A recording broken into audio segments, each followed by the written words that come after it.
శివాయ. ఓం నమో నారాయణాయ. నరదృష్టి కర్మ నివారణ, సంచిత కర్మ, ప్రారబ్ధ కర్మ, ఆగమిక కర్మ నివారణ, సకల దోష దగ్ధ తులాభార కాళభైరవాయ నమో నమః. ప్రథమం శైలపుత్రి, ద్వితీయం బ్రహ్మచారిణి, తృతీయం చంద్రఘంటిక, కూష్మాండేతి చతుర్థం, పంచమం స్కందమాతేషు, షష్టమం కాత్యాయని చ, సప్తమం కాళరాత్రి, అష్టమం మహాగౌరీ, నవమం సిద్ధిరాత్రి. శ్రీ రాజరాజేశ్వరీ దేవ్యై నమోస్తుతే. హరి ఓం. మా ఛానల్కి స్వాగతం. చూస్తున్న వీక్షకులకు, ప్రేక్షకులకు, ప్రియ కాళభైరవ భగవద్బంధులకి స్వాగతం పలుకుతూ, మమ్మల్ని ఎంతగానో ఆదరిస్తూ ఉండబడినటువంటి ప్రియ సోదర సోదరీమణులకు స్వాగతం పలుకుతూ, అందరికీ ముందస్తుగా విజయదశమి పండగ శుభాకాంక్షలు. అమ్మవారి యొక్క ఆశీస్సులు ఉంటే మనకు అన్నీ ఉన్నట్లే కనుక అమ్మను స్మరిద్దాం, అమ్మను ధ్యానిద్దాం. ప్రకృతితో మమేకమైనటువంటి అమ్మవారిని శాకాంబరి స్వరూపంలో పూజ చేసుకుందాం. జీవనాన్ని అద్భుతమైన ఆనందకరమైన జీవితానికి స్వాగతం పలుకుదాం. 1వ తారీఖు 10వ నెల 2024 నుండి 15/10/2024 వరకు పుట్టినటువంటి వారందరికీ కూడా ముందస్తుగా జన్మదిన శుభాకాంక్షలు. గతంలో వివాహం చేసుకున్న వారికి వివాహ వార్షికోత్సవ శుభాకాంక్షలు. ద్వాదశ రాశుల్లో గ్రహ గమనాల్ని ఒకసారి వీక్షింపచేద్దాం. వృషభ రాశిలో దేవగురు బృహస్పతి సంచార స్థితి, విశేషంగా మిథున రాశిలో కుజభగవానుడు సంచార స్థితి, కన్యరాశిలో రవి బుధ కేతు సంచార స్థితి. 3 గ్రహాలు కలిపి బుధాదిత్య రాజయోగం చేత కన్యరాశిలో సంచార స్థితి. తులారాశిలో శుక్ర భగవానుడు స్వక్షేత్ర సంచార స్థితి. కుంభరాశిలో శని భగవానుడు స్వక్షేత్ర తిరోగమన సంచార స్థితి. మీనరాశిలో రాహు సంచార స్థితితో ద్వాదశ రాశుల్లో గ్రహ గమనాలు ఈ విధంగా ఉన్నాయి. తులారాశి వారు మహాలయాల అమావాస్య సందర్భంగా ఎలాంటి విధి విధానాలు పాటించాలి, గతించిన పెద్దవారి యొక్క ఆశీస్సులు పొందడం వలన ఎలాంటి ఉపయోగాలు ఫలితాలు ఉంటాయో ఈ వీడియోలో సవివరంగా సంపూర్ణంగా తెలుసుకుందాం. తులారాశిలో ఏ నక్షత్రాలు వస్తాయనగా చిత్తా నక్షత్రంలోని 3వ పాదం, 4వ పాదం, స్వాతి నక్షత్రంలోని 4 పాదాలు, విశాఖ నక్షత్రంలోని 1, 2, 3 పాదములు కలిపితే తులారాశి అవ్వడం జరుగుతుంది. చాలామందికి పుట్టినటువంటి కాల సమయంలో డేటా బర్త్లు లేనటువంటి కారణం వలన పేరు యొక్క మొదటి అక్షరాన్ని అనుసరిస్తూ ఆ రాశిని తెలుసుకునే ప్రయత్నం చేద్దాం. రా, రీ, శ్రీ, రు, రే, రో, తా, తి, తు, తే అక్షరాల వారందరూ కూడా తులారాశి జాతకులే. తులారాశి యొక్క అధిపతి శుక్ర భగవానుడు.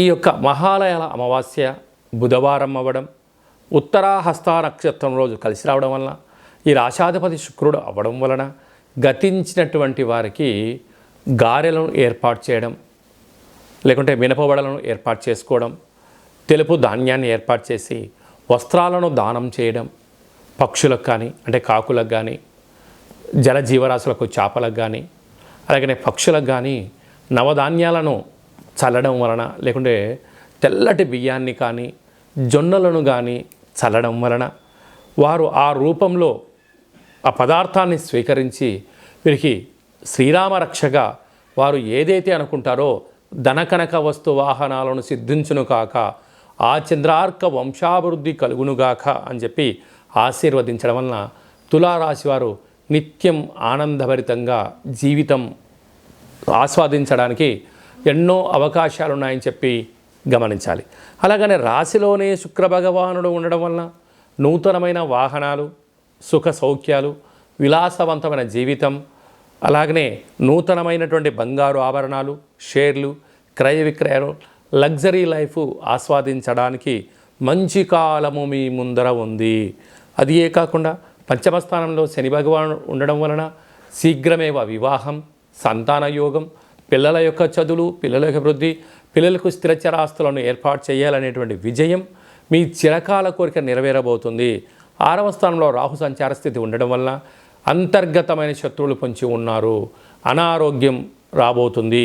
దీర్ఘకాలిక వ్యాధులైన నరాల బలహీనత, బ్రెయిన్ స్ట్రోక్ లాంటివి, పారాలసిస్ లాంటివి, అధికమైనటువంటి ఒత్తిడికి గురైనప్పుడు వచ్చే పరిస్థితి ఉంటుంది. కనుక దయచేసి నిద్రలేని రాత్రులు గడపడం, ఆవేశభరితంగా లేకుండా మౌనం, ధ్యానం, ఏకాగ్రత, వ్యాయామం వలన వీటిని అధిగమించే ప్రయత్నం చేయొచ్చు అని చెప్పి గమనించాలి. అష్టమంలో గురు సంచార స్థితి ఉండడం వలన స్వల్పమైన వాహన ఇబ్బందులు, ఉద్యోగంలో ఆటంకాలు, గృహ ఉద్యోగ మార్పులు పొంచి ఉన్నాయి. తస్మాత్ జాగ్రత్త. భాగ్యంలో కుజ భగవానుడు ఉండడం వలన భార్యాభర్తల మధ్య సఖ్యత చాలా అవసరం. ప్రేమికుల మధ్య నమ్మకం అవసరం అని చెప్పి కూడా మీరు గుర్తుపెట్టుకోగలగాలి. వ్యయంలో బుధాదిత్య రాజయోగం కారణం వలన ప్రభుత్వ అధికారులతో చాలా అప్రమత్తంగా ఉండాలి. వాహన ప్రమాదాలు పొంచి ఉన్నాయి. మీ జన్మ నక్షత్రం రోజున పూర్ణిమ, అష్టమి తిథి యందున పంచభూతాలతో, యంత్రాలతో, ఆయుధాలతో, ప్రభుత్వ అధికారులతో దయచేసి అపహాస్యము చేయొద్దు అని చెప్పి జ్యోతిర్విజ్ఞానం తెలియజేస్తుంది. సాఫ్ట్వేర్, హార్డ్వేర్ ఉద్యోగస్తులు, గృహ భవన నిర్మాణ కార్యక్రమం చేసేవారు, సినిమా రంగాల్లో ఉండబడినవారు, వ్యాపార అభివృద్ధికి ఉండబడిన వారందరికీ కూడా ఇది చాలా మంచి కాలము అని చెప్పి గమనించాలి. అక్టోబర్ మాసంలో ముఖ్యమైనటువంటి పండుగల గురించి క్లుప్తంగా, సవివరంగా, సంపూర్ణంగా తెలుసుకుందాం. 2వ తారీఖు 10వ నెల 2024 భాద్రపద మాస కృష్ణపక్ష అమావాస్య బుధవారము. సాక్షాత్తుగా హరిహరసుతుడైనటువంటి అయ్యప్ప స్వామి వారి యొక్క జన్మ నక్షత్రము, విఘ్నేశ్వర స్వామి యొక్క జన్మ నక్షత్రము కారణం చేత అదే కాకుండా మహాలయాల అమావాస్య అంటారు. అంటే మనకు బహుళపక్షము ప్రారంభం అయినప్పటి నుండి అమావాస్య వరకు గతంలో గతించినటువంటి మన పెద్దలు వారు ఏ తిథి రోజైతే పరమపదింపజేశారో, లేకుంటే ఏ రోజైతే పరమపదింపజేశారో మనము ఆ రోజును గుర్తుపెట్టుకొని వారికి స్వయంపాక కార్యక్రమాలను, మన సనాతన సాంప్రదాయము, మన ఆచార వ్యవహారాలు, ప్రాంతాలను బట్టి వాళ్ళను పెద్దవాళ్ళను తృప్తిపరచడం కోసం ఏమే కార్యక్రమాలు చేస్తామో చేయాలి. అలా పరిసర ప్రభావం చేత కుదరలేనటువంటి వారందరికీ ఈ యొక్క అమావాస్య తిథి యందున తప్పకుండా ఆ గతించిన వారిని స్మరించుకొని వారి ఆత్మ తృప్తి కోసమే ఏదైతే కార్యక్రమాలు చేస్తామో మనకు వారి యొక్క ఆశీస్సులు ఉంటాయి. అలాగనే బ్రాహ్మణుడికి కానీ స్వయంపాకం దానం ఇవ్వడము, గోమాతకు పచ్చడి గడ్డిని, తౌడు లాంటివి ఏర్పాటు చేయడము, పక్షులకు అనగా కాకులకు ప్రత్యేకంగా అన్నం వండి వాళ్ళ పేరు మీద ఏర్పాటు చేయడము, బీదలకు ఆహారాన్ని ఏర్పాటు చేయడము, శునకపు మహారాజులకు అనగా కుక్కలకు దానం చేయడం వలన గతించిన వారు ఆ రూపంలో వచ్చి వారు స్వీకరించి మనల్ని ఆశీర్వదించి వెళ్తారు అనేటువంటిది సనాతన ధర్మం చెప్తుంది. కనుక మనం అందరము కూడా గతించిన వారిని స్మరిద్దాం, వారి యొక్క ఆశీస్సులు పొందుదాం. అలా కుదరలేదు అనుకుంటున్న వారందరూ ఈ కిందనే మరి సంప్రదించినట్లయితే మీ యొక్క పెద్దవారి యొక్క గోత్రనామాలను పంపించినట్లయితే మన యొక్క కాళభైరవ స్వామి యొక్క దేవాలయంలో ఏర్పాటు చేయడం జరుగుతుంది. కనుక మీ ఈ కార్యక్రమం అంతా కూడా మీకు వాట్సాప్ కాల్, వీడియో కాల్ ద్వారా చూపించడం జరుగుతుందని చెప్పి గమనించగలగాలి. ఇంకొంచెం శక్తి కలిగింది కాశీలో ఏర్పాటు చేయడం, ఇంకొంచెం వెసులుబాటు కలిగింది మనకు గోకర్ణ క్షేత్రంలో మహాదేవుడి యొక్క ఆత్మ శివలింగం అక్కడ ఉంటుంది. కనుక అక్కడ చేసుకోవడం వలన కూడా వారి యొక్క ఆశీస్సులు ఉంటాయని చెప్పి గమనించాలి. అలాగే ఈ సంవత్సరం మనము గోకర్ణ క్షేత్రంలో ఇలాంటి కార్యక్రమాలు ఏర్పాటు చేస్తున్నాం. ఆసక్తి గలవారు ఈ కిందను సంప్రదించి గోకర్ణ క్షేత్రంలో స్వామివారి యొక్క ఆశీస్సులు పొందే ప్రయత్నం చేద్దాం. శివుడి యొక్క ఆశీస్సులు అంటే కైలాసం నుంచి తీసుకొచ్చినట్టు మహాలింగం అక్కడ ఉంది కనుక వారి అందరినీ కూడా శివైక్యం చెందిన వారందరినీ కూడా ఆ పరమేశ్వరుడి యొక్క ఆశీస్సుల కోసమే ప్రయత్నం చేద్దామని చెప్పి గమనించాలి. అలాగనే ఈ యొక్క ఆశ్వీజ మాసం అంతను కూడా అంటే మనకు 2వ తారీఖు అమావాస్య అయిపోయింది. 3/10/2024 నుండి దుర్గా శరణవరాత్ర మహోత్సవ కార్యక్రమాలు ప్రారంభమవుతున్నాయి. అలాగనే 9వ తారీఖున షష్ఠి బుధవారము మూలా నక్షత్ర సందర్భంగా 3 సంవత్సరములు పడినటువంటి చిన్నపిల్లలకు మొట్టమొదటిసారిగా అక్షరాభ్యాసం చేయించాలి అనుకుంటున్న వారందరూ కూడా మహాసరస్వదేవి అలంకారం రోజున చిన్నపిల్లలకి అందరికీ కూడా అక్షరాభ్యాసం చేయించి వారిని పాఠశాలకు పంపించినట్లయితే సర్వత్రా అమ్మవారి యొక్క ఆశీస్సులు ఉంటాయని చెప్పి గమనించగలగాలి. అలాగనే 11వ తారీఖున అష్టమి, దుర్గాష్టమి, కాళాష్టమి అని చెప్పుకుంటాం. అనగా అష్టమి రోజున ఫ్యాక్టరీలు, కర్మాగారాలు, వాహనాలు, ఇళ్లకు, వ్యాపార సంస్థలకు మనము ఆయుధ పూజ చేసి ఒక గుమ్మడికాయను నిమ్మకాయను ఛేదింపచేయడము, పెరగన్నాన్ని నైవేద్యంగా పెట్టుకోవడం వలన అమ్మవారి యొక్క ఆశీస్సులు పుష్కలంగా ఉంటాయని చెప్పి గమనించగలగాలి. అలాగనే 12వ తారీఖున విజయదశమి పండగ కనుక విజయం కలిగించడం కోసం మనమందరం కూడా ప్రతి సంవత్సరం ఏదో ఒక కార్యక్రమాన్ని దిగ్విజయం పరుచుకోవాలి అనుకుంటున్న వారందరూ కూడా ఆ రోజు అమ్మవారికి పూజ చేసుకొని నమస్కారం చేసుకొని పనులు ప్రారంభించడం వలన జయహో విజయోహో అనేటువంటి శక్తి మనందరికీ కలుగుతుందని చెప్పి గమనించాలి. ఆ రోజు సాయం సంధ్యా కార్యక్రమంలో శమీవృక్షపు పూజ చేసుకొని ఆ యొక్క బంగారాన్ని తీసుకొని వెళ్ళి అమ్మవారి దగ్గర పెట్టి పూజ చేసుకోవడం, తల్లిదండ్రులకు, గురువులకు, పెద్దలకు, సన్నిహితులకు ఇచ్చి వారి ఆశీర్వచనం తీసుకోవడం వలన మనకు సర్వత్రా ఆ అమ్మవారి యొక్క ఆశీస్సులు ఉంటాయని చెప్పి గమనించాలి. అప్పుడు ఈ మంత్రాన్ని ఉచ్చరింపచేయాలి. ఒక తెల్లటి పేపర్ పైన ఎరుపు పెన్ను చేత కానీ పసుపు రంగు పెన్నుతో కానీ ఈ యొక్క మంత్రాన్ని ఉచ్చరింపచేసి ఆ వృక్షదేవత దగ్గర పెట్టి నమస్కారం చేసుకొని రావాలి.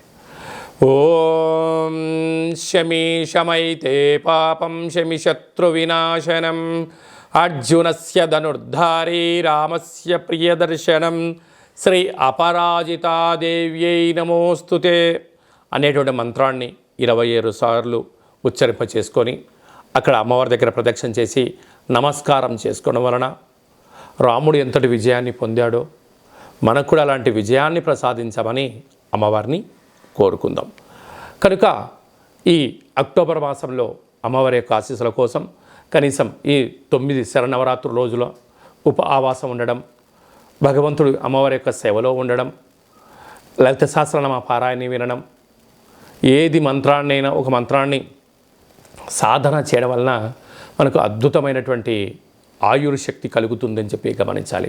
అలాగనే ఈ యొక్క ఆశ్వీజ మాసంలో ఈ యొక్క దుర్గాష్టమి అంటే ఆ అష్టమి రోజున కాళభైరవ స్వామి యొక్క స్మరణ, కాళికామాత యొక్క ఆశీస్సులు మనకు కావాలి అన్నట్లయితే ఈ కిందెమరు సంప్రదించినట్లయితే మీకోసం ప్రత్యేకంగా కాళభైరవ హోమ కార్యక్రమం చేయించి వీడియో కాల్ ద్వారా చూపించి ప్రసాదంగా మీకు ఏర్పాటు చేయడం జరుగుతుందని చెప్పి గమనించాలి.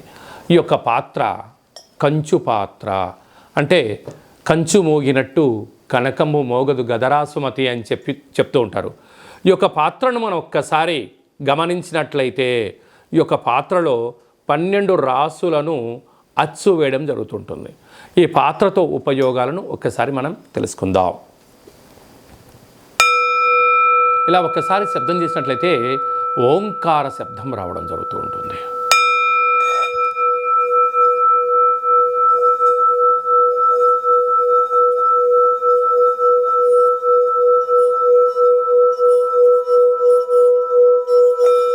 ఈ ఓంకార శబ్ద ధ్వరితాన్ని మనం ఇంట్లో ఏర్పాటు చేసుకోవడం వలన మనిషి శరీరంలో ఉండబడినటువంటి షట్చక్రాలు వికసింప చేసుకోవడం, గృహంలో ఉండబడినటువంటి జ్యేష్ఠాదేవి బయటికి వెళ్ళిపోవడం, గ్రామంలో దేశంలో సంచరించేటువంటి మహాలక్ష్మీదేవి అమ్మవారు గళ్ళు గళ్ళుమంటూ మన ఇంటికి రావడం, ఇంట్లో లక్ష్మీదేవి స్థిర నివాసంగా ఉండడం, నరదృష్టి, శత్రు ప్రభావాలు, ఆర్థిక ఇబ్బందులు తొలగిపోతాయని చెప్పి గమనించాలి. అలాగా ప్రతిరోజు ఉదయం పూజ చేసుకున్న తర్వాత ఉదయం 12 సార్లు, సాయంత్రం 12 సార్లు ఆ యొక్క శబ్దం చేయడం వలన అద్భుతమైన ఐశ్వర్యం మన సొంతమవుతుందని చెప్పి గమనించాలి. అలాగనే ఈ అక్షయ పాత్రతో పాటు కాళభైరవ స్వామి యొక్క పిరమిడు, డాలరు, కంకణము మీకోసం ప్రత్యేకంగా కాళభైరవ హోమ కార్యక్రమాన్ని ఏర్పాటు చేయించడం, ఒక కాళభైరవ సౌభాగ్యం ముడుపును కట్టడం, కూష్మాండ దీపాన్ని ఏర్పాటు చేయడం, ఇదంతా కూడా వీడియో కాల్ ద్వారా మీకు ప్రత్యక్ష ప్రసారం చూపించడం జరుగుతుందని చెప్పి గమనించాలి. అలాగనే 27 రకాల వస్తువులతో దిష్టి తీయించడం కూడా జరుగుతుందని చెప్పి గమనించాలి. అలాగా ఈ యొక్క అక్షయ పాత్రను ఎవరైతే సొంతం చేసుకుంటారో 12 నెలలు ఒక్కొక్క నెలలో ఒక్కొక్క రకమైన కాళభైరవ స్వామివారు ఉంటారు కనుక ఆ కాళభైరవ స్వామివారి యొక్క పూజా కార్యక్రమం చేయించినప్పుడు మీ గోత్రనామాలు కూడా చెప్పడం జరుగుతుందని చెప్పి గమనించాలి. ఆసక్తి గలవారు ఈ కింది నెంబర్ని సంప్రదించి అక్షయపాత్రను సొంతం చేసుకోగలరు. అలాగనే మీ వ్యక్తిగత జాతకం తెలుసుకోవాలనుకుంటున్నారా?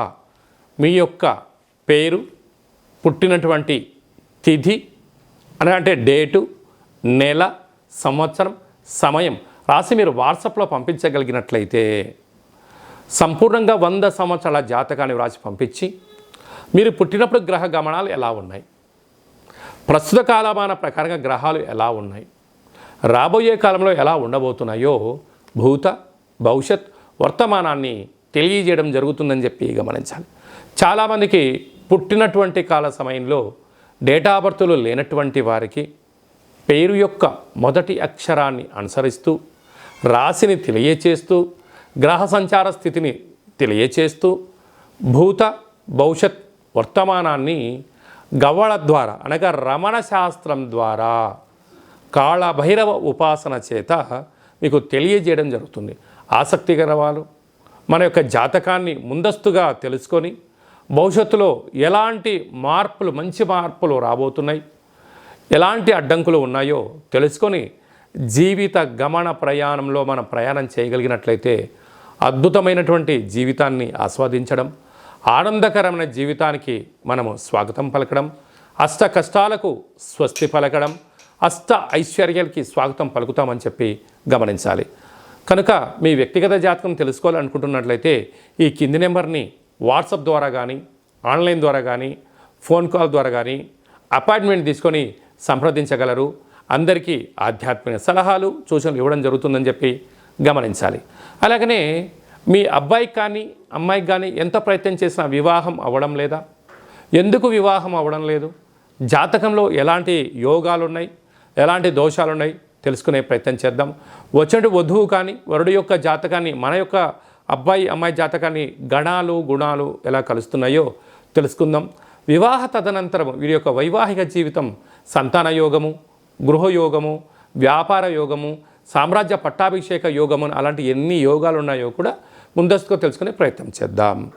అలాగనే భార్యాభర్తలు తరచుగా గొడవ పడడం, ఎవరికి వారే యమునా తీరే అన్నట్టుగా ఉండడం, ఒకరు చెప్తే మరొకరు వినకపోవడం, పెద్ద మనుషులని పంచాయతీ అని విడివిడిగా ఉండడం, అలాగనే నిత్యము పోలీస్ స్టేషన్లు కోర్టు సమస్యలతో బాధపడుతున్నారా? మీరు ఒక్కసారి భార్యాభర్తల యొక్క జాతకాన్ని ఒక్కసారి పంపించినట్లయితే చిన్న చిన్న అడ్డంకులను తొలగించుకునే ప్రయత్నం చేసుకొని పార్వతీ పరమేశ్వరులు ఎలా కలిసి ఉంటున్నారో అలా కలిసి ఉండేటువంటి సలహాలు సూచనలు ఇవ్వడం జరుగుతుందని చెప్పి గమనించాలి. అందరికీ శుభం, జయం, లాభం జరగాలని కోరుకుంటూ ఆశీర్వచనం. ఓం శతమానం భవతి శతాయు పురుష సతేంద్రియ ఆయుష్యేవేంద్రియే ప్రతిష్టతి ధనం ధాన్యం బహుపుత్రలాభం శత సంవత్సరం దీర్ఘమాయు సర్వే జనా సుఖినో భవంతు లోకా సమస్తా సుఖినో భవంతు. సర్వం శరణవరాత్ర దేవత అర్పణమస్తు. హరి ఓం. ఈ వీడియో మీకు నచ్చినట్టయితే లైక్ చేయండి, షేర్ చేయండి, మా యొక్క ఛానల్ని సబ్స్క్రైబ్ చేసుకోండి. అందరికన్నా ముందుగా మీ వ్యక్తిగత జాతకం తెలుసుకోవాలనుకుంటున్నారా? అందరికన్నా ఆధ్యాత్మికమైన సలహాలు ముందస్తుగా మీరే వినాలనుకుంటున్నారా? అయితే పైన ఆల్ అనే బటన్ను తెలియచేయండి. అలాగనే గంట సింబల్ కూడా ప్రెస్ చేయండి. ఈ ఆధ్యాత్మిక భక్తి సమాచారాన్ని భగవద్బంధువులకు, మిత్రులకు, స్నేహితులకు మీరు ఎవరి క్షేమాన్ని కోరుకుంటున్నారో లేకుంటే మీ క్షేమాన్ని ఎవరైతే కోరుకుంటున్నారో వారికి కూడా ఈ వీడియోను ఫార్వర్డ్ చేసి భగవంతుడి యొక్క ఆశీస్సులు పొందగలరు.